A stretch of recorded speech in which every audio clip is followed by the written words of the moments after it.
Hey, what's up, everybody? This is Charles, and welcome you guys to another episode of the Dreamerspro Show, where we cover everything from sports, hot topics, classic debates, entertainment, and where we give you guys a fresh perspective on things and how we see them. And in today's episode, I got a pretty interesting one for you. And the topic is, are the Lakers making a huge mistake in free agency? So that's the topic I'm going to get into today's video. But before we get into that, I want you guys to please make sure you go ahead and hit the like button, hit the subscribe button, and hit the notification bell to be notified whenever we drop our content. Also, make sure you go ahead and check out Dreamerspro Max, an online sports community place you can talk about basketball, chat live during games, and so many other cool things. So if you guys are interested in that, we have that linked in the comment section. And also make sure you go ahead and click the join button to become a member of the channel. Anyway, let me get into this topic here. So as you all know, free agency officially kicked off last night, right? I was up late last night waiting for big news to drop, and boy, was there a lot of news dropping. There was a lot of player movement, and there were a lot of interesting things happening around the NBA last night. Now, the teams, in my opinion, that made the most noise were these teams. You're looking at the Los Angeles Lakers, the Miami Heat, the Chicago Bulls, and the New York Knicks. These were the teams that made the most movement. If you look at the Miami Heat, for example, they were able to make a significant signing.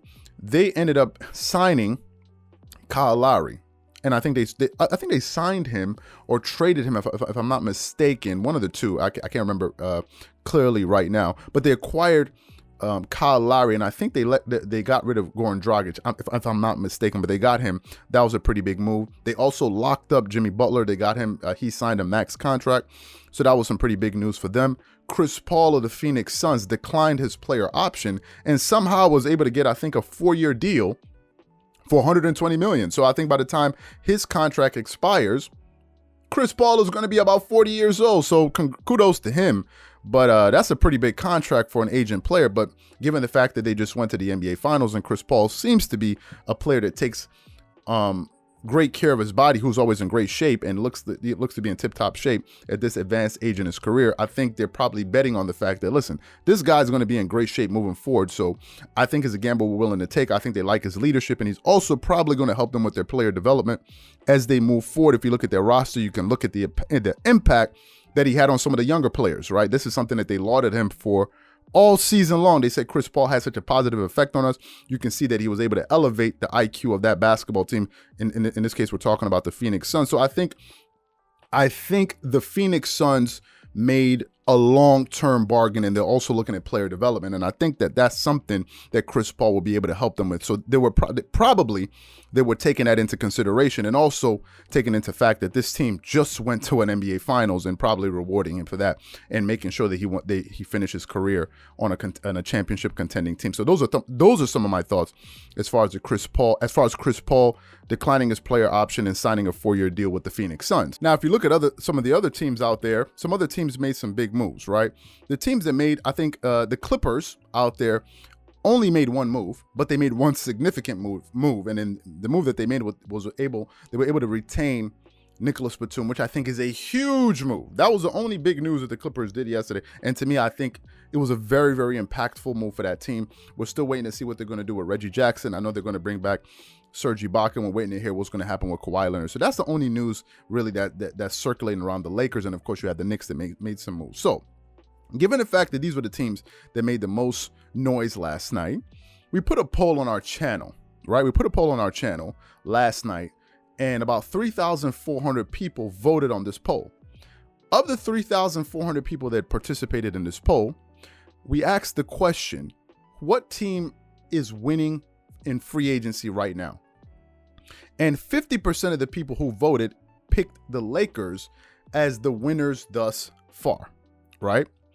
They picked the Lakers. Now, in my personal opinion, I think the team that actually improved the most, and really I don't even think it's close, I think it's the Chicago Bulls. The Chicago Bulls made a splash in free agency. They got a lot. I mean, I'm talking about a lot better in the in the free agency market. And I was a bit surprised, because going into free agency, I wasn't really thinking of the Bulls, right? I wasn't thinking of the Bulls, but as I was following the news, I was following Adrian Wojnarowski on Instagram, and I just kept on refreshing, and new pieces of information would keep coming out. But the Chicago Bulls made some significant moves yesterday. They were able to acquire Lonzo Ball, which is a huge acquisition because he's a great young point guard, right? And the worker that can speed up the tempo of the game. He's improved his shooting. So they got Lonzo Ball. They got Daniel Theus, who's a great big. They got Garrett Temple, who's also a significant player. And they got Alex Caruso from the Los Angeles Lakers, who I'm going to get to momentarily, right? You're bringing all of these players and you're pairing them in to a core or a team already that has Zach LaVine, who is a very solid player, and Nikola Vucevic. I hope I pronounced his name properly.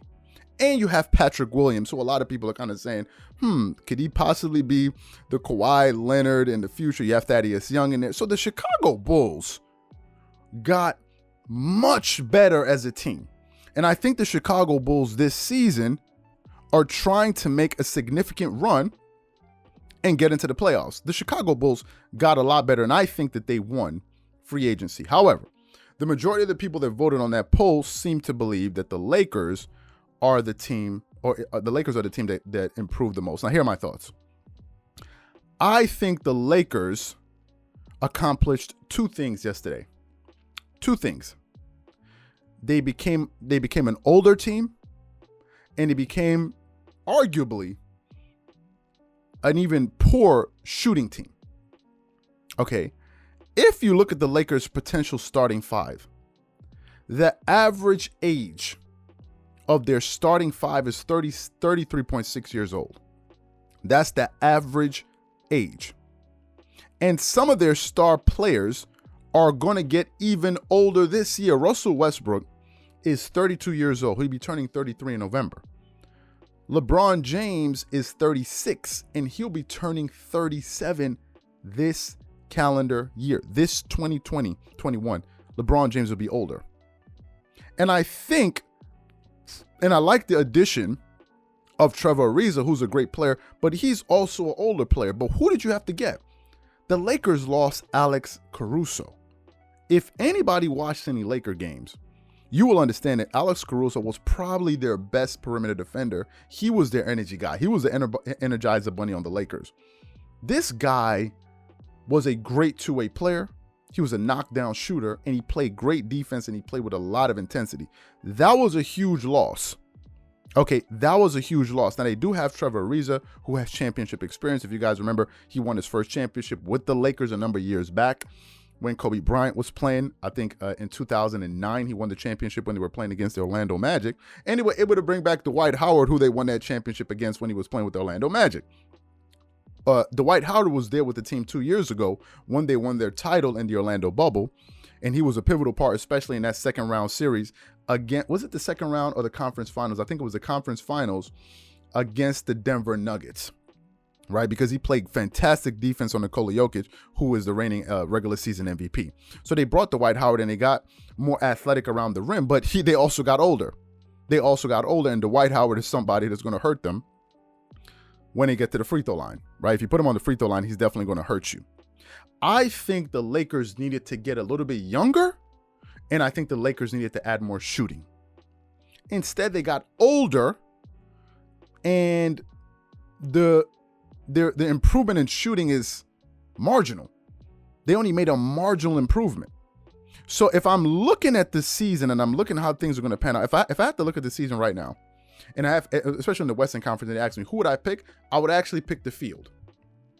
I would pick the field because I don't think they're head and shoulders above the rest of the competition, because the Western Conference is going to get better. Those teams are going to get better. You saw John Michael Green just re-up for 2 years with the Denver Nuggets. Jamal Murray is going to be back, right? The Utah Jazz are going to be back. The Phoenix Suns are going to be right there, right? So I still have a lot of confidence in the field. And let me also say this. This is going to be controversial, but I 100% believe it. If the Clippers met the Lakers in the playoffs and they didn't have Kawhi Leonard, but they brought back every single other piece, I would pick the Clippers to beat the Lakers. I would. Because I think the Clippers fit together better. I think the Clippers are the much better shooting team. They're the younger team. I think they have the better coach. Now, the Lakers may have the better players, but I think the Clippers have the better system. And I would pick the Clippers. I think if Kawhi was playing and he was healthy, I think it wouldn't even be. I think the Clippers would beat the brakes off of the Lakers. This is just my opinion. I think they will stomp them out. This is just my opinion. But I think the Lakers needed to get younger and they needed to add more shooting. Instead, they got older and they got marginally better as a shooting team. So I'm not really sure what the Lakers front office is doing, but the majority of the people that voted feel like the Lakers got better, did the best so far in free agency in day one. But to me, I would say the Chicago Bulls actually improved the most. These are just my thoughts. So what I want to know from you guys is what do you think about the moves that the Lakers made in free agency so far? What do you think about the pieces that they added? What do you think about the Chicago Bulls and what they're doing? And do you think that these moves that they made put them head and shoulders above the other teams in the Western Conference? Whatever you guys think, please leave your thoughts and comments in the comment section below. Again, if you enjoyed the video, be sure to make sure you go ahead and hit the like button, hit the subscribe button, and hit the notification bell to be notified whenever we drop our content. Once again, it's just Charles here from Dreamerspro, wishing you guys an amazing day. Catch you guys on the next episode.